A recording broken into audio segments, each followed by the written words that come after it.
អង្គុយចុះ Please be seated.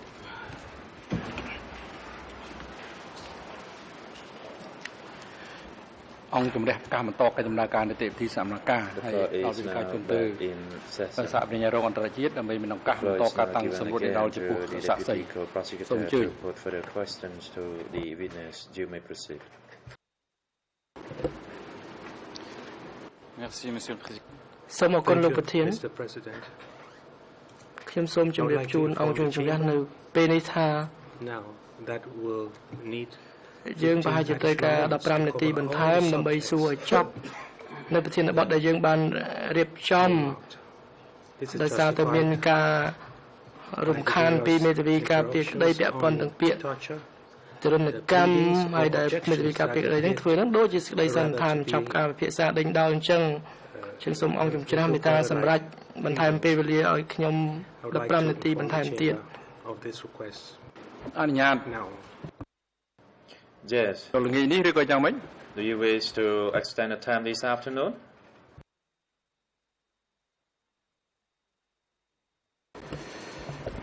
Non, le délai supplémentaire sera... No. បាទពេលវេលាបន្ថែម15នាទីហ្នឹងគឺសូមនៅពេលព្រឹកលោកប្រធានព្រឹកស្អែកមុនពេលសហមេធាវីនាំមុខប្រើពេល30នាទី Take 30 minutes to examine the witness. Thank you. Merci. Alors pour commencer... សូមអរគុណលោកប្រធាន Thank you. យើងបាននិយាយអំពីសេចក្តីណែនាំរបស់ដូចនឹងមេរបស់លោកសាក់សីពួកគេនិយាយថាមិនត្រូវមានអារម្មណ៍ឬក៏អាណិតអាសូរចំពោះអ្នកទោសដែលត្រូវសួរចម្លើយដែរត្រូវតែដាច់ខាតមុខមុតដូច្នេះខ្ញុំសូមការអនុញ្ញាតពីលោកប្រធានដើម្បីបញ្ចាំងវីដេអូដែលខ្ញុំបានសុំកាលពីព្រឹកមិញគឺឯកសារ 3/23/30 between គឺនៅម៉ោង42នាទី46នាទីទៅដល់43នាទី34វិនាទីគឺពេលនោះគឺសាក់សីគាត់និយាយនៅក្នុងខ្សែវីដេអូនោះដែលផលិតដោយរដ្ឋាភិបាលពាក់ព័ន្ធទៅនឹងការធ្វើទរណកម្មសូមលោកប្រធានមេត្តាអនុញ្ញាតបាទអង្គខ្ញុំអនុញ្ញាតហើយគប់ឲ្យបុគ្គលិកផ្នែកទទួលចាក់បង្ហាញវីដេអូនឹងនៅលើអេក្រង់ទូរទស្សន៍ that the video clipped on screen.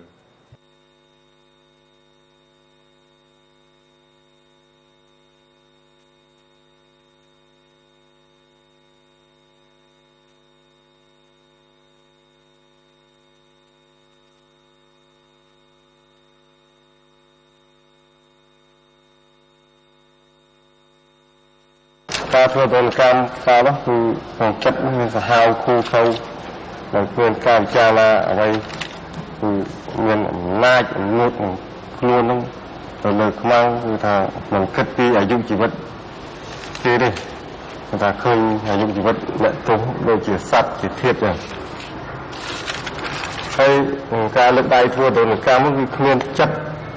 môi thật túc cua các ba nó mình oi đai dung vay mình oi chương to đấy người ta nên thằng chất thằng đáy tôi thằng o so nghe mà ra thôi đồn cam không hay Dans cet extrait, នៅក្នុងវីដេអូនេះលោកសាក់សីលោកនិយាយថាលោកមិនគិតដល់អាយុជីវិតរបស់អ្នកទោសទេលោកចាត់ទុកពួកគេដូចជាសត្វធាតុអញ្ចឹងតែដូចនឹងមេរបស់លោកមែនទេដែលប្រាប់លោកថាមិនឲ្យចាត់ទុកអ្នកទោសអ្នកដែលត្រូវសួរចម្លើយហ្នឹងថាជាមនុស្សនោះបាទដូចយ៉ាងហើយអ្នកបង្រៀនអ្នកណែនាំឲ្យយើងមានចិត្ត such instructions មានចិត្តខូខើមានចិត្តអំណាចទៅលើអ្នកទោសកុំឲ្យមានការគិតការអាណិតអាសូរពីអ្នកទោសចឹងឲ្យ had any pity toward prisoners and that we have to be absolute in striking the enemy.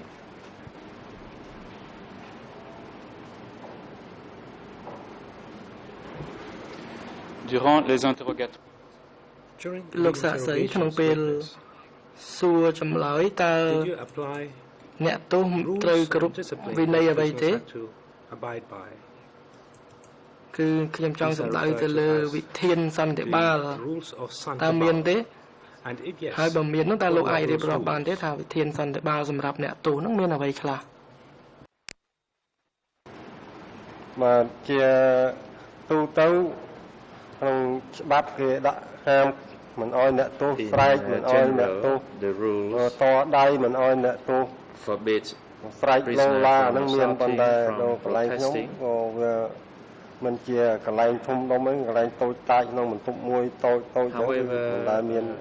ការភាពនឹងកើតឡើង prisoners were kept in small cells and no such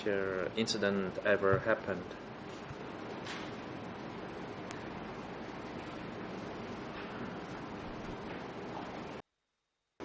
Parmi ces règles, y avait-il également នៅក្នុងចំណោមវិន័យសន្តិបាលហ្នឹងគឺមានវិន័យមួយដែលថាសួរអីឆ្លើយហ្នឹងហើយមិនអោយបងវែងសំណួរតើលោកមានធ្លាប់ឃើញវិន័យសន្តិបាលហ្នឹងទេ មានឃើញដាក់នៅក្នុងអគារ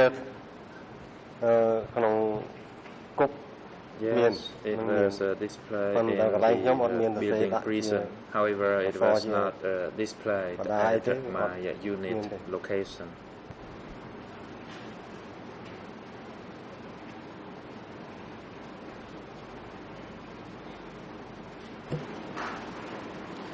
Que voulez-vous dire? Je n'ai pas bien compris. What did you mean? I didn't quite understand your answer. D'accord, je retire ce que j'ai dit, c'était une mauvaise interprétation. In that case, I will draw what I said. It was a poor interpretation. បាទលោកសាក់សី were the prisoners តើគឺមានហាមអ្នកទោសមិនអោយបញ្ចេញសម្លេង be it ក្នុងពេលសួរចម្លើយឬក៏ក្នុងបន្ទប់ដែលគឺឃុំឃាំងនោះគេមានហាមថាកុំអោយអ្នកទោសនិយាយស្ដីបញ្ចេញសម្លេងអីរំខានទេ បាទអាហ្នឹងមានហាម Yes. មិនអោយអ្នកទោសនិយាយ prisoners were ខ្លាំង from ឬក៏ speaking ស្រែកហៅរកគ្នាទៅវិញទៅមកគឺអត់អោយ to one another.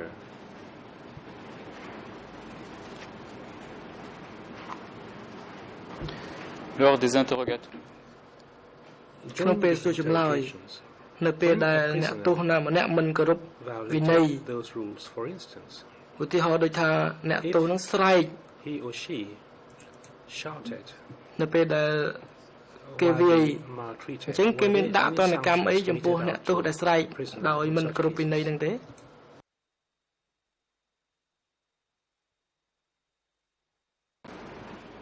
បាទអ្នកទោសដែលមិនគោរពវិន័យស្រែកអីហ្នឹងអាហ្នឹងទណ្ឌកម្មមានចងមាត់ប្រមូលស្រែកឬមួយយកកណាត់យកមាត់ឲ្យស្រែកកើត to shut them up by putting a cloth over his mouth.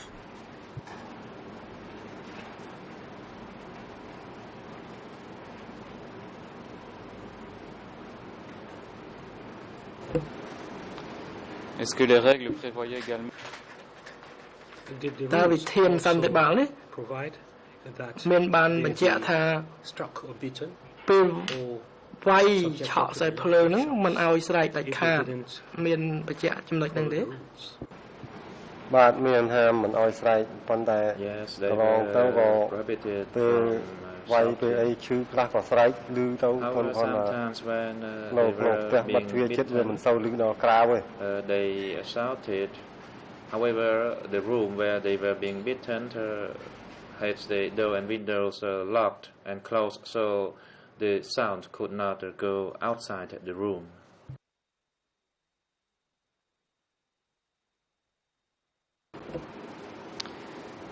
Est-ce que le fait de garder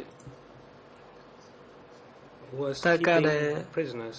in total silence apart from មិនឲ្យអ្នកទោសនិយាយគ្នានៅក្នុងបន្ទប់ឃុំឃាំងនៅស21នោះវាជាការ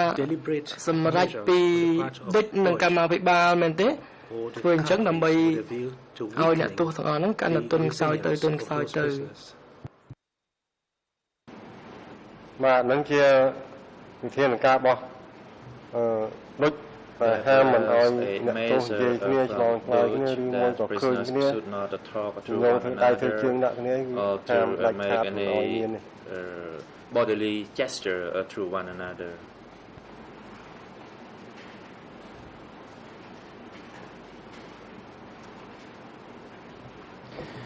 Est-ce que Dutch et vos supérieurs recommandaient តើដូច Did Deutsch and នឹងមេ superiors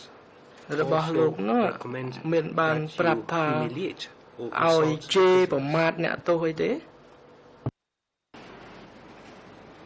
បាទដល់ពេលសួរចម្លើយហ្នឹងគឺឲ្យជេរឲ្យស្ដី During តា the មចិត្តយើង interrogation, we ជេរទៅ were allowed to humiliate or scold the prisoners.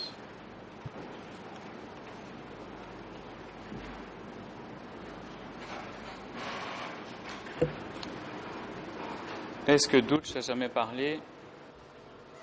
តើដូចធ្លាប់ Deutsch ever បានប្រាប់លោក talked អំ about ពីវិធី another សាស្ត្រមួយ technique which consisted in asking the ដែលឲ្យ prisoners អ្នកទោស interrogated at S21 to pay គោរព tribute រូបឆ្កែរូបអីអញ្ចឹងធ្លាប់មានទេឲ្យសាពះឆ្កែរូបឆ្កែអញ្ចឹង of dogs បាទមាន to worship អាហ្នឹង objects ពេល or images of dogs ទៅសាលានយោបាយគឺទៅ Yes, ហៅថាវគ្គបំពាក់បំពន់ហ្នឹងគឺឲ្យយករូបឆ្កែដាក់ឲ្យអ្នកទោស During the Yeah. political study session, អ្នកទោសខ្លះក៏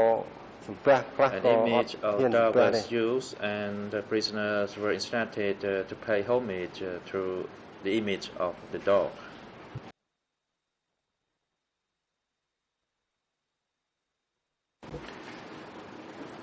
Est-ce que c'était uniquement pour humilier le prisonnier ou il y avait Was ធ្វើអ that ញ្ចឹង solely ដើម្បី with a បន្ view ទាប to humiliating បន្ the ថោក prisoners កិត្តិយស or របស់ there was another អ្នក purpose ទោសឬក៏គេមាន behind the use of គោលដៅ those ណាផ្សេង images ដែល of យក dogs រូបឆ្កែមកឲ្យអ្នកទោសសំពះហ្នឹង បាទអាហ្នឹងវា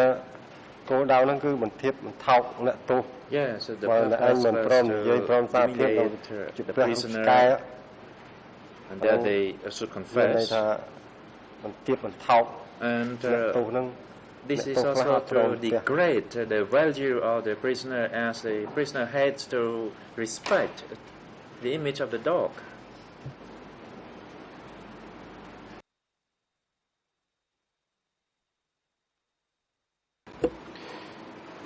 Il y a également une explication. There is another explanation that I would like to read out, and it is មាន an extract សម្រងមួយដែលខ្ញុំចង់អានឲ្យលោកស្ដាប់ហើយចង់ការបានការបញ្យល់ពីលោកគឺឯកសារ E3/833 ជាភាសាអង់គ្លេស 00242259 ជាភាសាខ្មែរ 0077 គឺ03ដងសំទោសម្ដងទៀត03ដង and in French ជាភាសាបារាំង dated ពីចុះថ្ងៃទី 28 28 ខែឧសភាឆ្នាំ 1978 គឺជាសៀវភៅកំណត់ត្រារបស់ Grand 1. អ្នកសួរ Au ចម្លើ sujet យ de មួយ l'interrogatoire, ចំពោះការសួរចម្លើយខ្មាំងដែលទើបតែនាំមកថ្មី ទី subparagraph 1 1 បញ្ជាឲ្យពួកវាគោរព statutes រូបឆ្កែ to ពីរ dogs because it is a kind of ព្រោះនេះជា it is a political symbol និមិត្តរូបនយោបាយ one dog ឆ្កែគឺស្មើនឹងពួកចក្រពត្តិអាមេរិក ឆ្កែមួយទៀតគឺពួកអាវៀតណាមលេបទឹកដីពួកយួនលេបទឹកដី who swallow up យើងឲ្យពួកវាគោរពឆ្កែ to salute them ដើម្បី rather ធ្វើ to ឲ្យពួកវា destabilize them បាក់ first ទឹក and ចិត្ត foremost. ពីព្រោះថាក្រោយពីការចាប់ខ្លួនហើយ After their arrest ពួកវានិយាយថាខ្លួនឯងជាអ្នកបដិវត្ត 90% revolutionaries. If បើសិនបើពួកវាគោរពឆ្កែទាំងពីរនោះគឺមានន័យថាពួកវាទទួលស្គាល់ថាពួកវាក្បត់មែន treason, they are treacherous acts. And further down, រំលងមកទៀត they refuse. បើសិនបើវាមិនព្រម Give them គោរ a ព minute. ឆ្កែទេកុំវាយភ្លាមទុក1នាទី2នាទីសិន Say ហើយបន្ទាប់មក that ឲ្យ they ពួកវា serve ហ្នឹង those និយាយថាតើពួកវា dogs បំរើឲ្យឆ្កែទាំងពីរហ្នឹងនៅឆ្នាំណាហើយនៅក្នុងអង្គភាពណា and end of quote free ដូច្នេះ translation. I would like you to ខ្ញុំចង់ឲ្យលោក read this. បញ្យល់អំពីចំណុចនេះ Were the ព្រោះ images ថាក្នុងនេះ of បញ្ជាក់ dogs ថា also used ឆ្កែហ្នឹងគឺ to represent តំ certain ណាង types ឲ្យ of enemies such as the ពួក American ចក្រពត្តិអាមេរិកនិងពួកយួន Vietnam. លោកអាចបញ្យល់បានទេត្រង់ចំណុចនេះ បាទក្នុងចំណុចនេះជាឈុតឆាករបស់ដូចគាត់រៀបចំអញ្ចឹងខ្ញុំមិនអាចយល់ន័យបានច្រើនទេព្រោះខ្ញុំដឹងថាគេឲ្យរូបឆ្កែមកដើម្បីឲ្យអ្នកទោសរូបឆ្កែដើម្បីទៀតថោកឲ្យគេ an image of dog was used for prisoners to pay homage to in order to declare the value of the prisoner and that they would confess.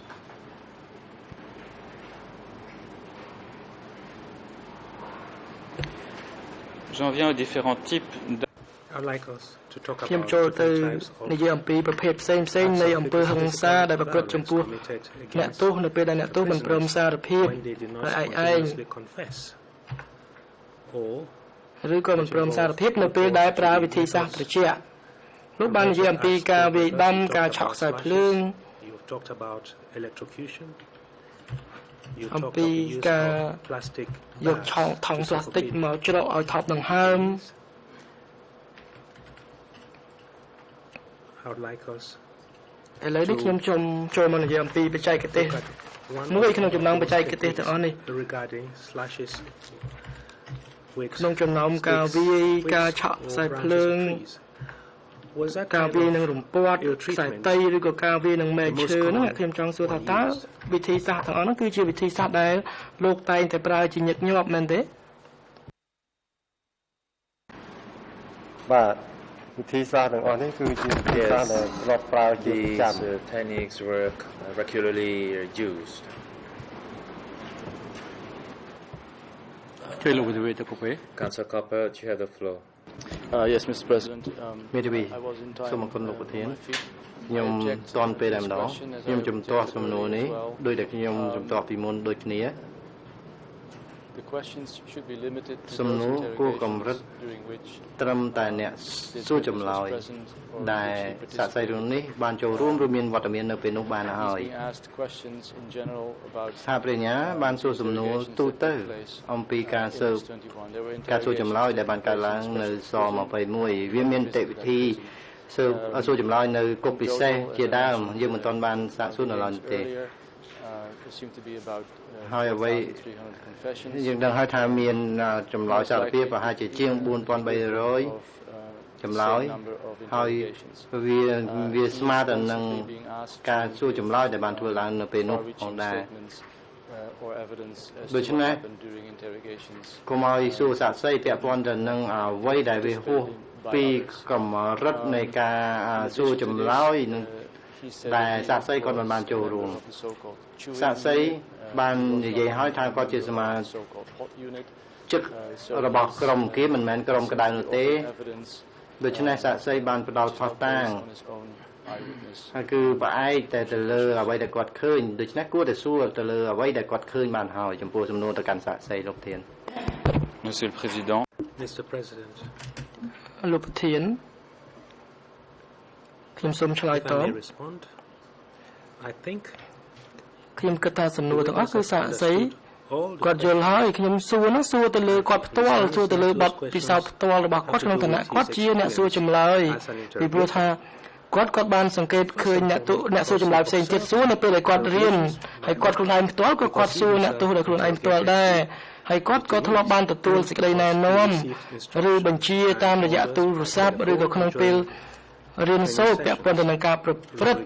ដោយអំពើហិង្សាទៅលើអ្នកទោសដូច្នេះខ្ញុំគិតថាដូចជាមិនចាំបាច់និយាយអំពីគុកពិសេសទេខ្ញុំមិនបានសម្ដៅទៅលើគុកពិសេសទេខ្ញុំសម្ដៅជាទូទៅលើបទពិសោធន៍របស់អ្នកសួរចម្លើយគឺលោកសាកសីនេះហើយអញ្ចឹងលោកប្រធានសូមអនុញ្ញាតឲ្យខ្ញុំសួរសំណួរនេះបាទអង្គជំរះបដិសេធនៅដែលខ្ញុំទាស់របស់មេធាវីការពីលោកជាលោកមេធាវីបេតើកូពេហើយសំណួរនេះអាចសួរបានហើយអង្គជំរះក៏ត្រូវការស្ដាប់ចង់ស្ដាប់នៅចម្លើយតបរបស់សាកសីចំពោះសំណួរនេះដែរ Chamber also wants to hear the response from the witness Correction by the interpreter the co-prosecutor meant special prison not special presence សំណួរម្ដងទៀត Please repeat your question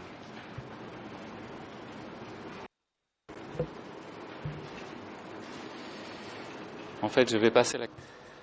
In fact, I'll proceed to the... លោកបាញ់មិញលោកឆ្លើយរួចទៅហើយអញ្ចឹងខ្ញុំ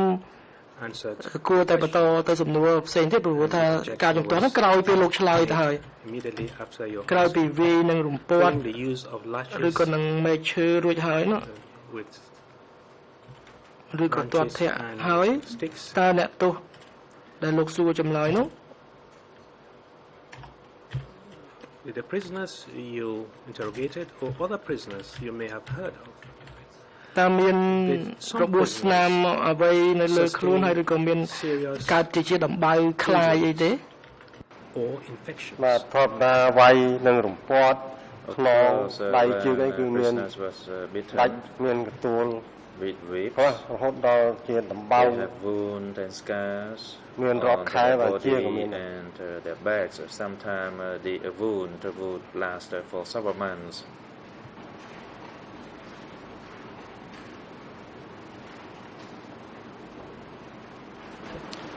Étant donné le risque in view of the risk of infection and the risk that such treatment will តើលោកមាន affect ធ្លាប់បាន the health of the ទទួល prisoners. Were you បញ្ជា instructed ឲ្យប្រើទម្រង់នៃអំពើហិង្សាណាផ្សេងទៀតដែលមិនបង្កឲ្យមានរបួសស្នាមខ្លាំងក្លាបែបនេះទេពីព្រោះថាការធ្វើបែបហ្នឹងទៅវាអាចជាបង្ក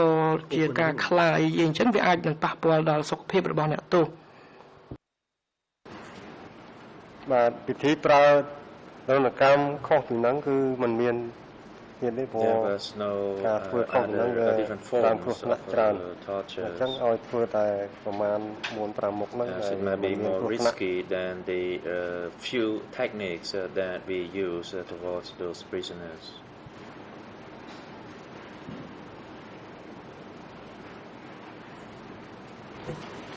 Je suis pas sûr d'avoir tout à fait compris donc ខ្ញុំដូចជាមិនសូវយល់នៅចម្លើយរបស់លោកខ្ញុំមិនដឹងថាបញ្ហាបកប្រែឬក៏យ៉ាងម៉េចខ្ញុំសូមអាននៅចម្លើយរបស់លោកនៅចំពោះមុខសហជីវកម្មស៊ើបអង្កេតគឺឯកសារ E3/79 ជាភាសាបារាំង 00164585 ជាភាសាអង់គ្លេសគឺ 00161559 ជាភាសាខ្មែរគឺទំព័រ 3 0014 6595 ខ្ញុំសូមដកស្រង់នៅចម្លើយរបស់លោកចំពោះការធ្វើទរណកម្មពីដំបូងមិនមានអ្នកណានិយាយអ្វីទេក៏ប៉ុន្តែក្រោយមកគេឲ្យប្រើស្បោងផ្លាស្ទិកការឆក់ខ្សែភ្លើងដើម្បីកុំឲ្យមានរបួសស្នាមនៅលើខ្នងរបួសស្នាមនៅលើរាងកាយហើយបញ្ហានៃការដកកញ្ចក់ហ្នឹងគឺជារឿងបន្ទាប់ប្រសំទេគឺតែទោះជាយ៉ាងណាក៏ដោយគឺធ្វើយ៉ាងម៉េចត្រូវតែឲ្យបានចម្លើយ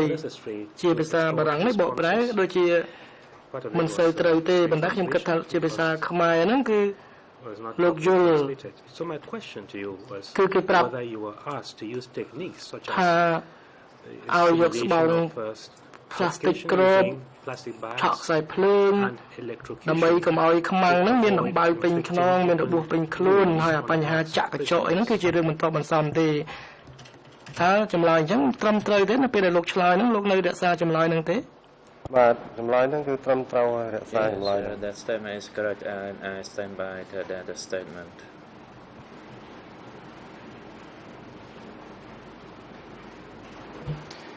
lorsque sur ordre de vos supérieurs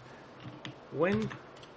នៅពេលដែលមេរបស់លោកបញ្ជាឲ្យ you had to ឆក់ resort ខ្សែភ្លើងអ្នកទោស electrocution of prisoners interrogated តើពេលឆក់ហ្នឹងធ្វើឲ្យអ្នកទោសសន្លប់ទេ sometimes faint បាទ by such treatment រឿងឆក់ខ្សែភ្លើងសូមបញ្ជាក់តិចឆក់ខ្សែភ្លើងគឺមិនមែនខ្សែភ្លើងអគ្គិសនី យើងប្រើតាមផ្ទះធម្មតាទេគឺឆក់ electricity from the electricity cable as we use in our ជំនាន់អាមេរិកចំបាច់ទៅក្រត់ហ្នឹង we use electricity generated from a desk phone that is an old American desk phone and the energy from that electric shock also sometimes makes the prisoners unconscious.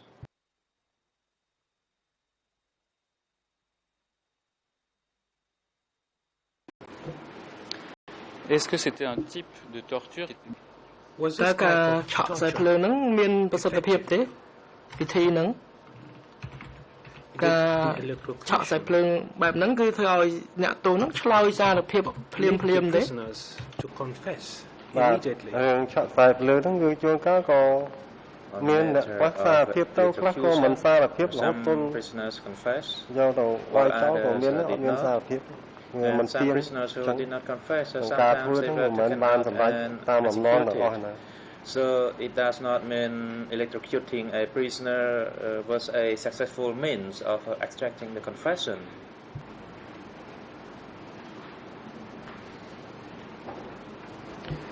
Concernant l'utilisation du ចំពោះការប្រើ plastic ថង់ផ្លាស្ទិកគ្របក្បាលនោះតើដូចឬក៏ថ្នាក់លើរបស់លោកនោះប្រាប់លោកថាតើត្រូវគ្របក្បាលប្រមាណនាទីអញ្ចឹងដើម្បីកុំឲ្យកុំឲ្យអ្នកទោសនោះថប់ដង្ហើមស្លាប់ to prevent បាទដល់ពេលឲ្យប្រើផ្លាស្ទិកច្រកស្បកក្បាលហ្នឹងគឺយើងមើលតាមសភាពការដែរតើពេលណាទោសនឹងរឿងថប់ខ្លាំងយើងដកចេញមកកាលណាអ្នកទោសនឹងមិនទាន់ saw that the prisoner actually suffocated and could not breathe, then we will remove the plastic bag. ថប់ខ្លាំងដកចេញមក And if not, then we continue to tighten the bag. មិនកំណត់នាទី And the duration varied.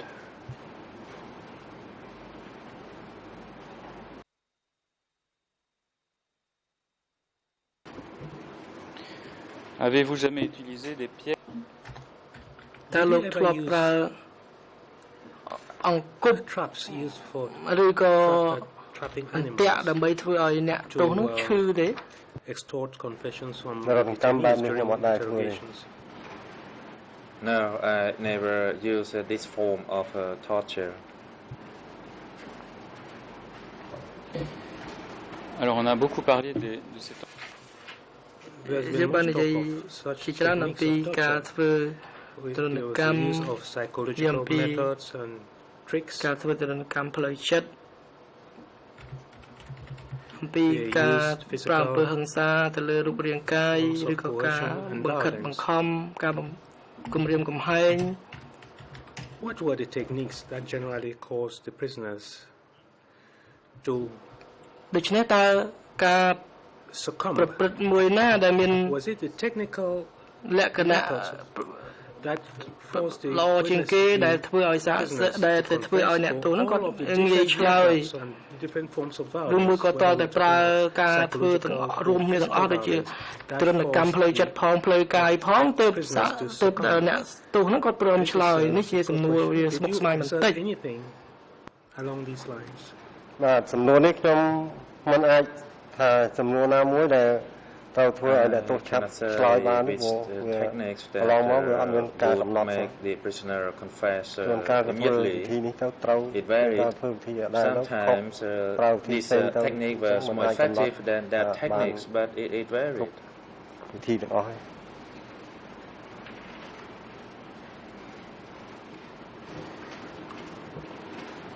Est-ce que vous avez appris par vos supérieurs Did you តើ learn from your មេរបស់លោក superiors? មាន In បាន some cases, ប្រាប់ and I'm not talking លោក of you in ទេថា particular. ពេលខ្លះ We ទៅ talk of cases of អ្នកទោស prisoners ស្លាប់ who died ដោយសារតែ after អ្នកសួរចម្លើយហ្នឹងប្រើអំពើហិង្សាខ្លាំងពេកទៅលើអ្នកទោសខ្ញុំមិនសំដៅទៅលើពេលដែលលោកសួរទេណាខ្ញុំចង់ដឹងថាអាចមានករណីផ្សេងទៀតដែលកើតចំពោះអ្នកសួរចម្លើយផ្សេងទៀតនោះអញ្ចឹងមេរបស់លោកមានធ្លាប់ប្រាប់លោកទេថាអ្នកសួរចម្លើយផ្សេងទៀតហ្នឹងគាត់ប្រើអំពើហិង្សាខ្លាំងពេកទៅធ្វើឲ្យអ្នកទោសហ្នឹងស្លាប់មានករណីហ្នឹងទេ បាទមាន Yes. ព្រោះកន្លងមកខ្ញុំមិនដែលមិនឃើញមិនដឹងមិនឃើញហើយដល់ពេលយកទៅប្រជុំរៀនសូត្រជារួមនៅសាលានយោបាយហ្នឹងគឺគាត់ដូចគាត់លើកឡើងហ្នឹងបង study នេះ session នោះអីចឹងទៅធ្វើបាប an example of this interrogator or the interrogator who mistreated a prisoner and as a consequence that prisoner died. And sometimes another example he will stress was that prisoner actually នឹងគាត់លើកឡើងនៅសាលាយោបាយជារួមប្រាប់ the productive organ of a prisoner and that this kind of method should not be used.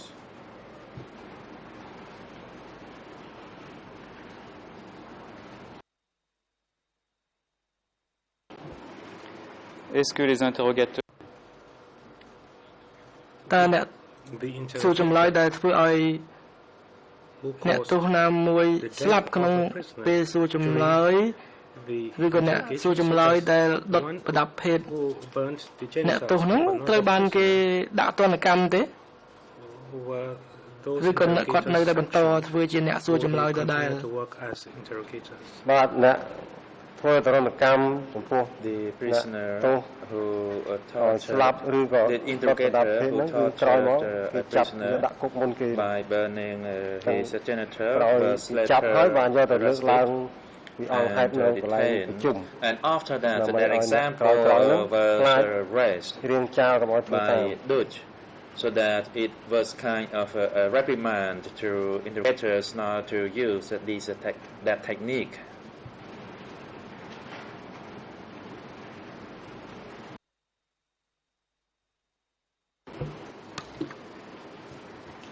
lorsque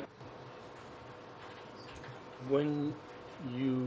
believe នៅ that ពេល the ដែលលោកគិតថា interrogation was ការសួរ completed ចម្លើយចប់ and ហើយ that you had received អ្នកទោស full ឆ្លើយបាន confessions, ចប់សពគ្រប់ហើយ what were you តើលោក expected ត្រូវ to ធ្វើ do អ្វី exactly? ទៀត What kind of លោក information ត្រូវ did you have to បញ្ជូនឯក or សារ what kind of បែបណា documents ទៅ did you ឲ្យ have to ថ្នាក់ deliver លើរបស់ to លោក your superiors?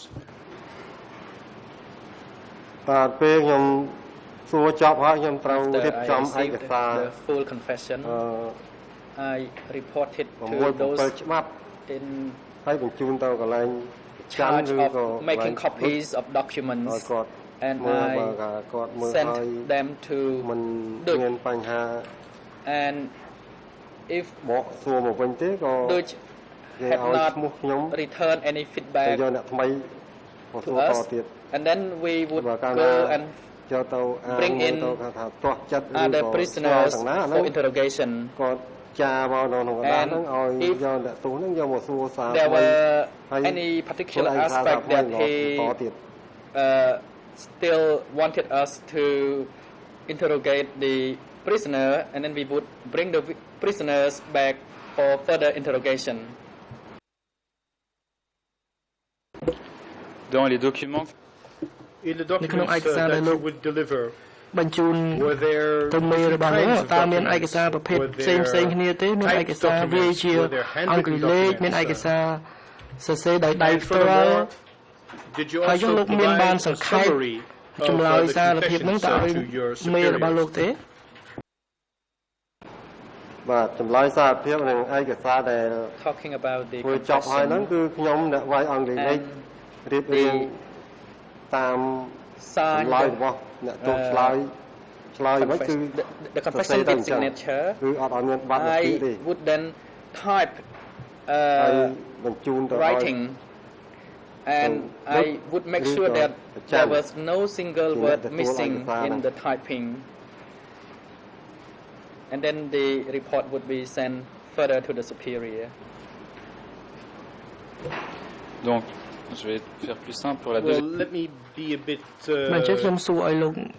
ស្រួ more លស្ដាប់បន្ concise តិច for the second part of the question. So, did you have toខ្ញុំចង់ draw up សួរលោកថា a summary of ក្រៅពីលោក the បញ្ជូន confessions of the prisoners ចម្លើយ on សារ top ភាព of, ទាំង of ស្រុង course, នឹងទៅឲ្យមេរបស់លោកណា relaying លោក the មាន full បានធ្វើជា confession? សេចក្តីសង្ខេបទេលោកមានបានសង្ខេបចម្លើយសារភាពហ្នឹងទៅមេរបស់លោកទេ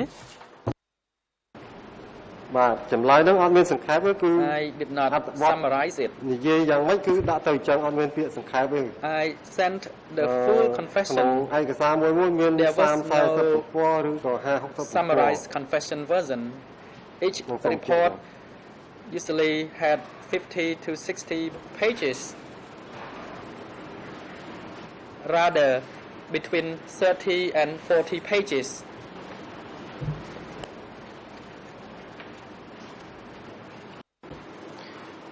est-ce qu'à la fin នៅពេល Was there a សំទោស list គឺនៅ a list of ចុង all ក្រោយ of the នៅទំព័រ person's ចុងក្រោយ accomplices នៃ at, ចម្លើយ the សារ end ភាពហ្នឹង of តើមានដាក់ the ឈ្មោះ confessions? អ្នកសួរចម្លើយហើយនិងអ្នកទោសដែលត្រូវគេសួរចម្លើយទេ បាទក្នុងឯកសារហ្នឹងគឺ In ក្នុងពេល the ខ្ញុំធ្វើហើយគឺខ្ញុំទៅដាក់ឈ្មោះខ្ញុំ report, អ្នកសួរចម្លើយនិងអ្នកទោស I ឈ្មោះ put អ្នកទោសហើយនឹង the name of the ចុះហត្ថ interrogators ថា and បា the ត់ name ក្នុង of the prisoners, ខែ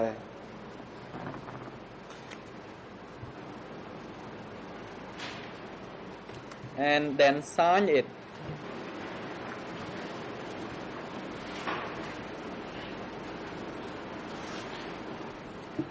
Alors, je voudrais vous soumettre un exemple. ឥឡូវខ្ញុំសូមផ្ដល់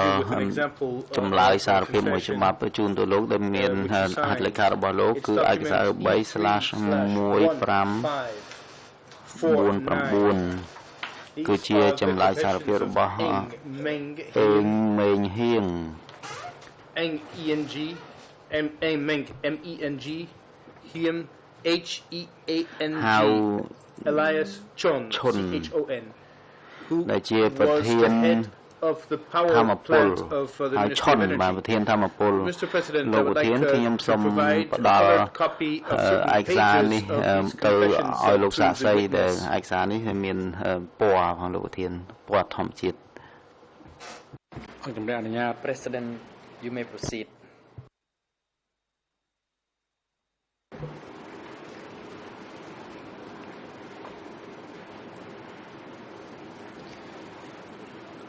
Alors, on trouve la signature. ហើយយើងមើលឃើញថាមានសារលេខារបស់ប្រាក់ខនជាភាសាខ្មែរគឺ00174394អញ្ចឹងបើសិនជាលោកបើកទំព័រនេះនៅទំព័រទី3យើងឃើញហត្ថលេខារបស់លោកនេះមិនជាចម្លើយសារភាពពេញលេញទេមានតែពី3ទំព័រតែប៉ុណ្ណោះហើយជាភាសាខ្មែរនោះនៅទំព័រ00174434គឺនៅផ្នែកខាងចុងនៃឯកសារជាភាសាអង់គ្លេសជាភាសាបារាំងគឺ00965739និង00965779ជាភាសាអង់គ្លេសនៅទំព័រទី3ហើយនៅ IN គឺ00769685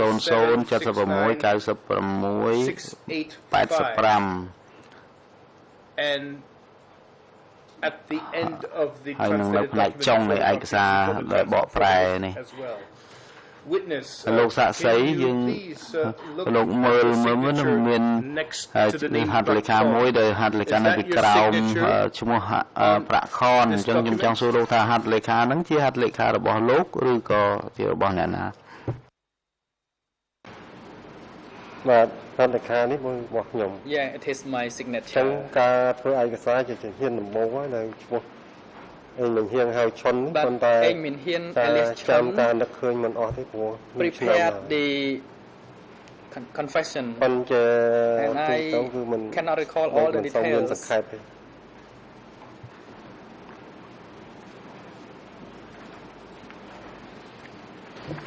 Est-ce que vous vous souvenez en gros តើលោកមានចាំថាអំពី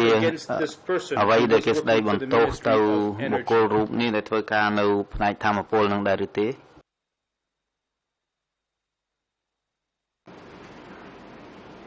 សូមសាកសីមកអត់ឆ្លើយតបអញ្ជើញលោកស្រីមេធាវី Mr. Witness, please hold on and the floor is given to counsel Antakushe បាទគឺខ្ញុំសូមជំទាស់ត្រង់ចំណុចនេះព្រោះថាខ្ញុំយល់ឃើញថាសព្រាញ្ញាគាត់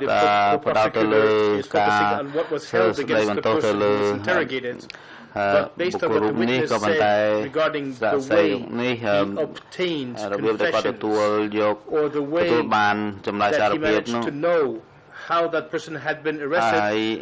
depended only on what that person said following the interrogation បានយ៉ាងម៉េចហ្នឹងគឺអាស្រ័យទៅតាមចម្លើយរបស់បុគ្គលនេះ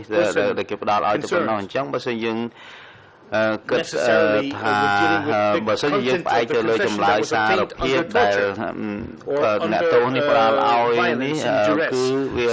យើងចូលទៅក្នុងខ្លឹមសារនៃចម្លើយសារភាពទៅហើយអញ្ចឹងវាខុសហើយលោកប្រធានwas a bit clumsy on my part អញ្ចឹងខ្ញុំសួរមិនដូចជាមិនសូវទំនងអញ្ចឹងខ្ញុំសូមកែប្រែរបៀបសួរតើលោកមានចាំដែរទេថាដើម្បីទទួលបានចម្លើយសារភាពពីបុគ្គលរូបហ្នឹងលោកមានបានប្រើអំពើហិង្សាដែរឬទេបាទមានប្រើអំពើហិង្សា Yes, there were the uses of violence. Alors il y a une section qui est intitulée មានផ្នែកមួយដែលជាផ្នែកសង្ខេបនៅក្នុងទំព័រទាំងប្រមាណដែលខ្ញុំផ្ដល់លោកអំបញ្ញមិញជាភាសាខ្មែរគឺ00174394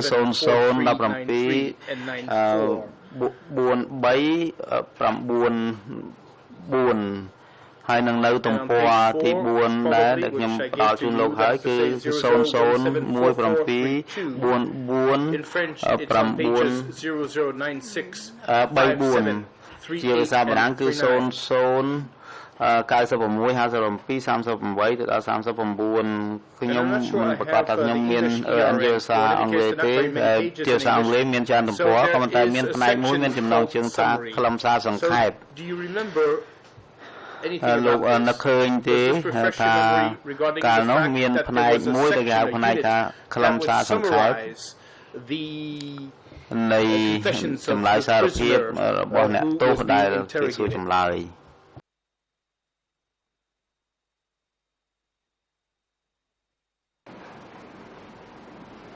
ខ្ញុំតែសំនឹកឃើញតែពេលមានឯកសារហ្នឹងទេព្រោះក៏ I only recall after I have seen this document អាចនឹកឃើញបានទាំងអស់ because things have happened long time ago and I cannot recall everything ការនិយាយរៀបរាប់កាលពីមុនមកទល់ឥឡូវហ្នឹងក៏វាមិនបានដូចគ្នាទាំងអស់ដែរបង So what I gave in earlier testimony and now maybe different from each other.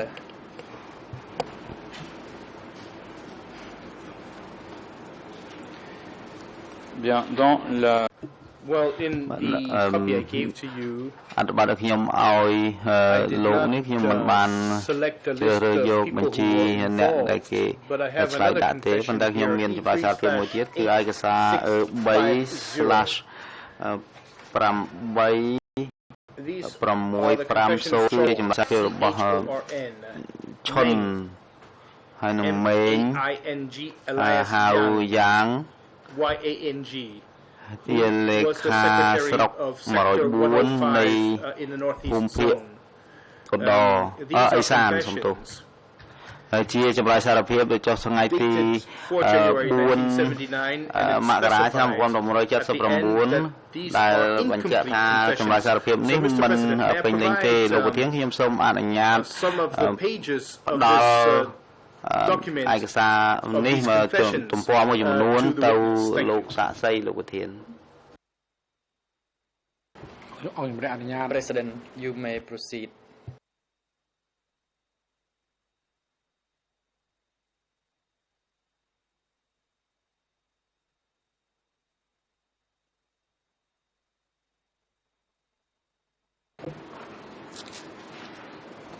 Alors tout d'abord à la 4e page. បាននៅទំព័រទី4នៃឯកសារដែលខ្ញុំផ្ដល់ជូនលោកនេះគឺមាន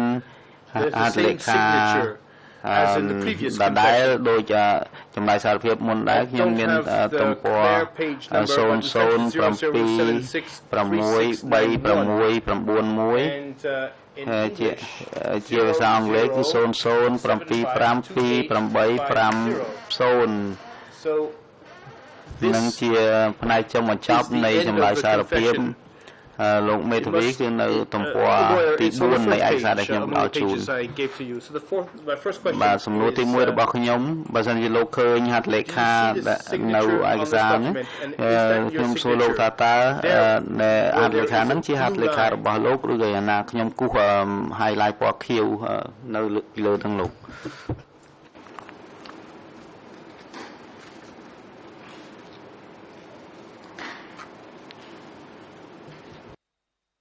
Alors en Khmer, je crois que j'ai trouvé. Bah, là, anh giờ sạc máy từ son son pi pram buôn pram pi pram buôn.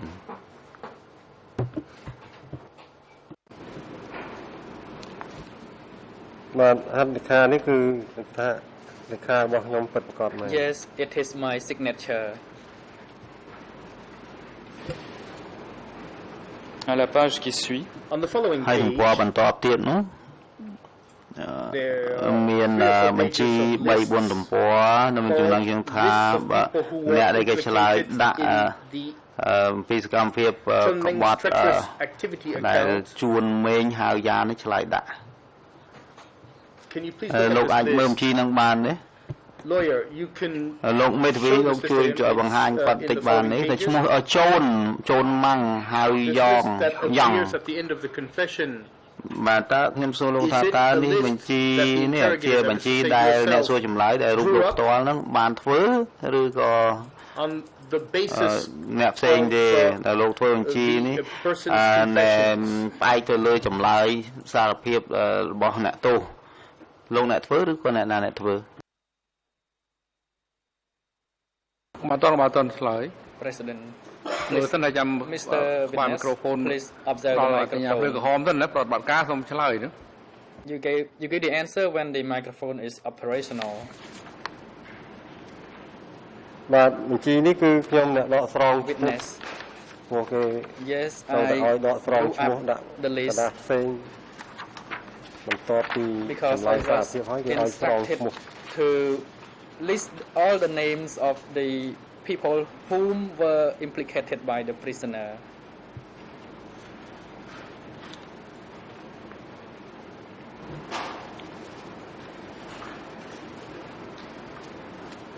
Voilà, j'en ai terminé avec ce. បាទខ្ញុំសួរសំណួរលោកចប់ជាមួយនឹងឯកសារនេះអញ្ចឹងលោកអាចទុកឯកសារនេះមួយឡែកបានហើយខ្ញុំសួរសំណួរបន្តទៀតទៅលោកតើលោកធ្លាប់ទទួលការណែនាំពីដូចពីចាំឬពីទឹកដែលជាមេរបស់លោកដែលឬទេតកតងទៅនឹងខ្លឹមសារចម្លើយសារភាពជាពិសេសគឺតកតងនឹងការដែលឈ្មោះអ្នកដឹកនាំកម្ពុជាជាធិបតេយ្យមួយចំនួនin democratic Cambodia should ដែលមិនត្រូវមាននៅក្នុងចម្លើយសារភាពទេដែលមិនត្រូវកត់បញ្ចូលក្នុងបញ្ជីអ្នកសំគំនិតទេតើលោកធ្លាប់ទទួលបទបញ្ជាបែបនេះទេបទបញ្ជាដែលថាមិនត្រូវបញ្ចូលឈ្មោះអ្នកដឹកនាំជាន់ខ្ពស់នៃកម្ពុជាប្រជាធិបតេយ្យទៅក្នុងបញ្ជីដែលអ្នកទោសឆ្លើយដាក់ទេស្ដាប់អត់ទាន់យល់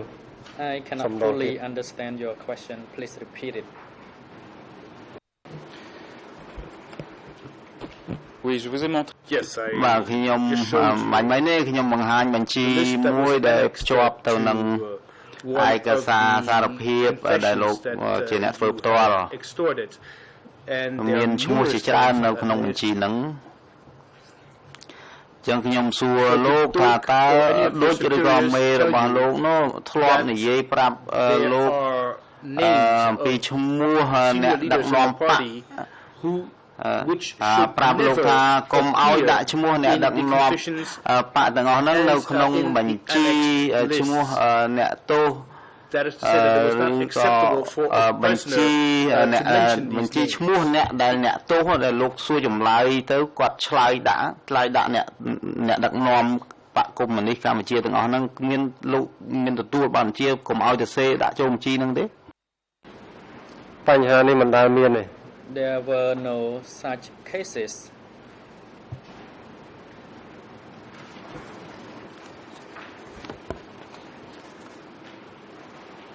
Alors, je voudrais parler. Well, now I would like to ខ្ញុំសូមនិយាយពីការបង្ហូរឈាមវិញម្ដង because បូមឈាម this in your នៅក្នុងកំណត់ហេតុការចម្លើយហើយនៅក្នុងសវនាការនេះនៅក្នុងកាលពី6-7ឆ្នាំមុនតើលោកអាចរៀបចំជូនតុលាការបានឬទេអំពីអ្វីដែលលោកបានឃើញតាក់ទងទៅនឹងការបូមឈាមពីអ្នកទោសមន្ទីរស-21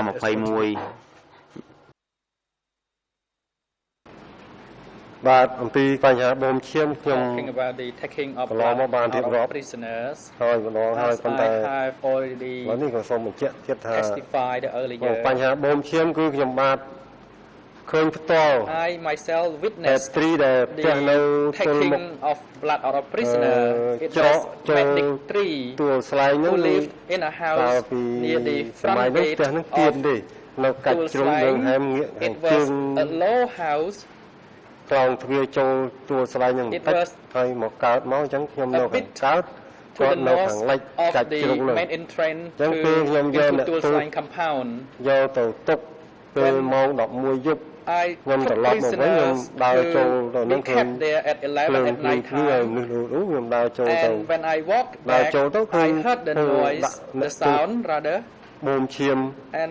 I witnessed ហើយ 4-10 នាក់ហើយ about 10 prisoners who had already been បូមឈាមអស់ហ្នឹង whose blood had already been withdrawn ចូលព្រុសទៅគៀនលបងទៅ and ហើយយក those prisoners ថ្មីទៅទៀត fell down ដាក់បូមមិនដឹងដល់មកមកជុំខ្ញុំក៏ដល់ពេលមក and new prisoners were brought in for their bloods to be withdrawn ជាក់ស្ដែងចឹងមក so I witnessed this incident with my own eyes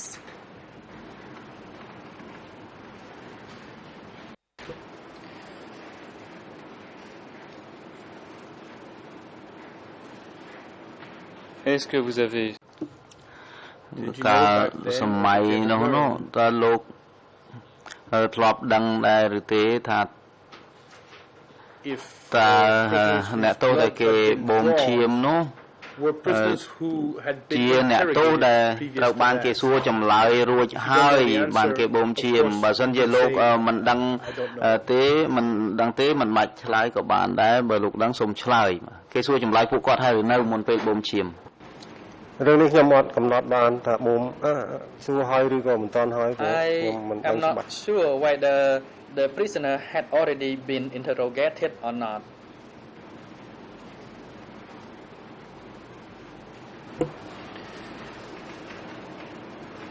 Et d'après ce que vous avez vu បើតាមអ្វីដែលលោកឃើញតើអ្នកដែលគេបូមឈាមហើយនោះមានរឿងអីកើតឡើងចំពោះពួកគាត់គេបូមឈាមចាប់សពគ្រប់ហើយគាត់នៅដល់រស់ទៀតបានឬក៏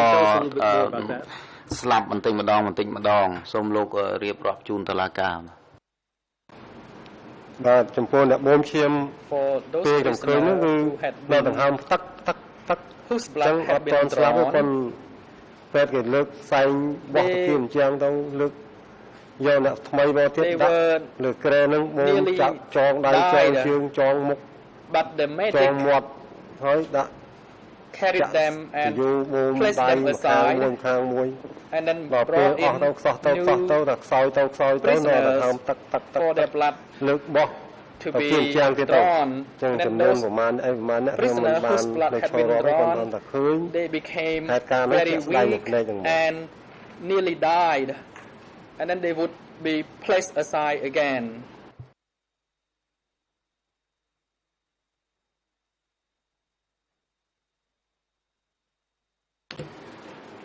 je voudrais montrer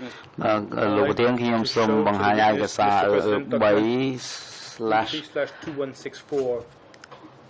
With your leave, Mr. President, this is an S21. 2164 នេះគឺជាបញ្ជីឈ្មោះអ្នកទោស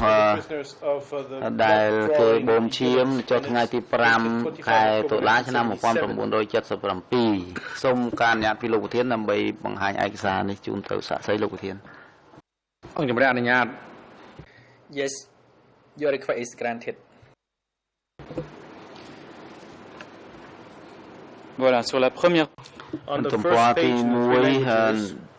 ជា3ភាសាតែមានចំណងជើងឈ្មោះអ្នកទោសផ្នែកបូមឈាមនៅថ្ងៃទី25តុលាឆ្នាំ1977យើងឃើញមានឈ្មោះ5នាក់នៅក្នុងនេះខ្ញុំអានមានកាតសារ៉នសឹមសេងនាងសារ៉ននៃជានិងស្មោញអាស្មៃអនិយាយថាពួកទាំងអស់នេះមកពីមន្ទីរស21ខហើយថ្ងៃដែលចូលមន្ទីរស21គឺថ្ងៃទី1តុលាឆ្នាំ1977តកតងនឹងទួគាមុខងាររបស់ពួកគេនោះគេសុទ្ធតែជាមកពីកងវរៈសេនាធំ Do you know any 152 former workers at S21 who belonged to Regiment មានស្គាល់មនុស្សទាំង5នាក់នេះទេដែលពីមុនមកគាត់នៅខាងកន្លែងអ្នកបូមឈាមដែរនេះលោកមានស្គាល់ទេ I do not know any one of them. I mean in this name list. And I never met them either.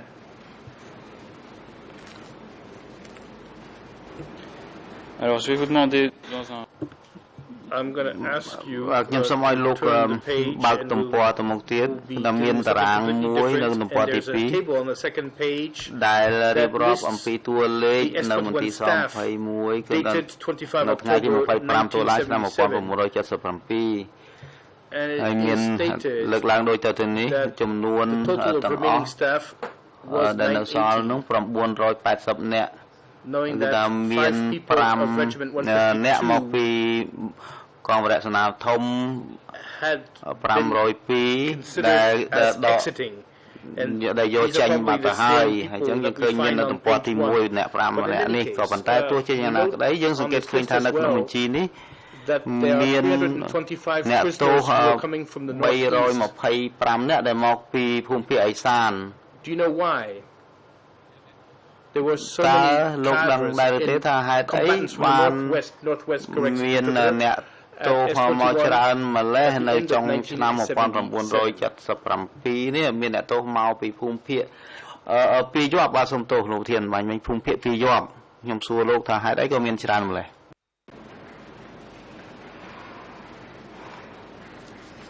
បាទចំណុចនេះដូចបានរៀបរាប់តាំងពីមុនហើយគឺថានៅក្នុងឆ្នាំ1977 អ្នកទោសកាន់តែកើនច្រើនឡើងច្រើនឡើង increasing number of prisoners to S21 ការរង្គោះអំពើផ្ទៃក្នុងមានកាន់តែច្រើនដល់ចឹងក្នុងគុកនោះក៏កាន់តែច្រើនសឹងតែរកកន្លែងដាក់មិនបាននោះក្នុងគុក There were so many prisoners that there were not enough space in the prison for them. Trucks brought them in daytime and nighttime until the 7th January 1979. I would like to say that in 1977-78 there were many people brought in from the northwest, the north, and from other zones. Some of them were not brought directly into the prison, but instead sent straight away to Chiang Mai. So that was based on the information I received from guards.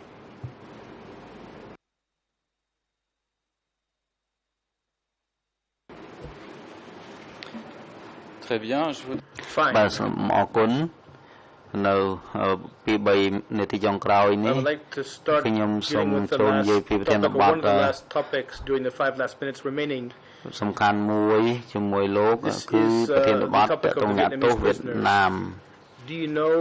តើលោកដឹងដែរឬទេថាតើមានអ្នកទោសវៀតណាមនៅមន្ទីរស-21ដែរឬទេនៅចន្លោះឆ្នាំ1976និងឆ្នាំ1979បើសិនជាមានតើមានអ្នកទោសវៀតណាមនោះតាំងពីពេលដែលលោកយាមនៅក្រៅរបងគុកឬក៏មានចូលមកនោះនៅពេលដែលលោកបានឡើងធ្វើជាអ្នកយាមនៅក្នុងគុកហើយខ្លាយជាអ្នកសួរចម្លើយអ្នកទោសហើយបាទព្រឹត្តិការណ៍នេះគឺមានកើតឡើងនៅក្នុងកំឡុងឆ្នាំ77 78នេះមានជនជាតិវៀតណាមច្រើនចាប់បានមកមានទាំងប្រជាជនមានទាំងកងទ័ព prisoners brought in and those prisoners included civilians and soldiers and they were brought in along with their spouse and children. They were not sent straight to the prison, but they were ordered to sit down in front of building A and B. And there was an interpreter that Dut and Chan arranged for him to interpret from Vietnamese to Khmer and vice versa. They prepare a note on paper and then read out, and the whole incident was filmed and shown to the staff. Parmi les ក្នុងចំណោមអ្នកបកប្រែដែលជួយបម្រើការងារតាច័ន្ទដើម្បីសួរចម្លើយជនជាតិវៀតណាមទាំងអស់ហ្នឹងតើមានអ្នកទោសម្នាក់ among them ដែលមានឈ្មោះផាន់ហើយនឹងឋានហើយនឹងច័ន្ទតើមានឈ្មោះអ្នកទោសឈ្មោះហ្នឹងទេនៅពេលហ្នឹងក្នុងចំណោមអ្នកបកប្រែដូចមិនមានឃើញតែច័ន្ទហ្នឹងគាត់ជាជាងតាច័ន្ទ was ជាអ្នកដាំបាយដាំអីនៅខាងក្រោយទេកាលខ្ញុំធ្លាប់ឃើញប៉ុន្តែពេលមកសួរថាឲ្យ working in the កត់ចម្លើយភាសាវៀតណាមឲ្យវៀតណាមអានជាភាសាវៀតណាមហ្នឹងគឺដូចអ្នកផ្សេង It was a different person នេះគេគាត់ prepared the យកអ្នកទោសវៀតណាមដែលចាប់មកឲ្យអាន when the Vietnamese ដោះលែងនឹងឲ្យមកជាអ្នកបកប្រែហើយជាជំនួយការរបស់គាត់ហ្នឹងឲ្យសួរឲ្យបកប្រែទៅ It was his close associate ឃើញអ្នកផ្សេងហ្នឹងគឺខុសពីតាច័ន្ទហ្នឹង did the interpretation it was not Chan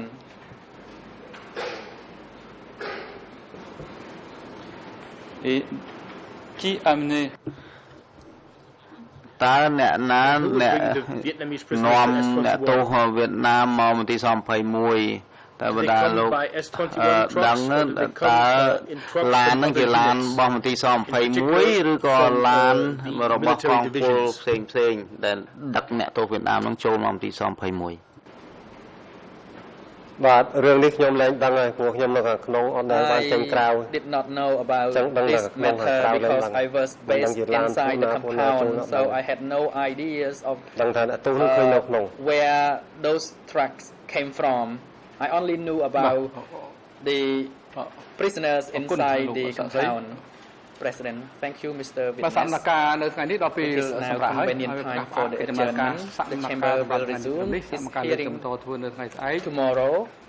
ថ្ងៃប្រហោះទី23ខែមេសាឆ្នាំ2016ចាប់ដើមពីម៉ោង 9 ព្រឹក 9 o'clock សមការនៅថ្ងៃស្អែកនេះអង្គជំរះ tomorrow we hear ធ្វើសមការបន្តស្ដាប់ប្រតិកម្មសាកសី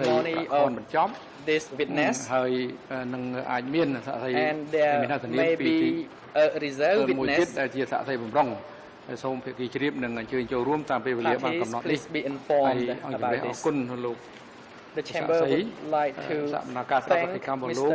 ក្នុងឋានៈជាសាកសីនៅមិនទាន់ចប់នៅឡើយទេប្រាក់ខនក៏អញ្ជើញលោកឲ្យមកបន្តប្រតិកម្មនៅថ្ងៃស្អែកទៀត conclusion yet therefore you are invited to come back again tomorrow and the chamber also wish to thank Duty Council Momrati ចូលរួមប្រឹក្សាសាកសីរូបនេះនៅថ្ងៃស្អែកទៀត we also invite you to come back tomorrow រយៈនាទីគុំខាំងនាំខ្លួនជនជាប់ចោតលោកនួនជានិងលោកខឿសំផនត្រឡប់ទៅកាន់Rather, security personnel are instructed to bring Khieu Sampon and Nuon Chie back to the detention facility and have them returned to the courtroom tomorrow morning before 9. The court now is adjourned.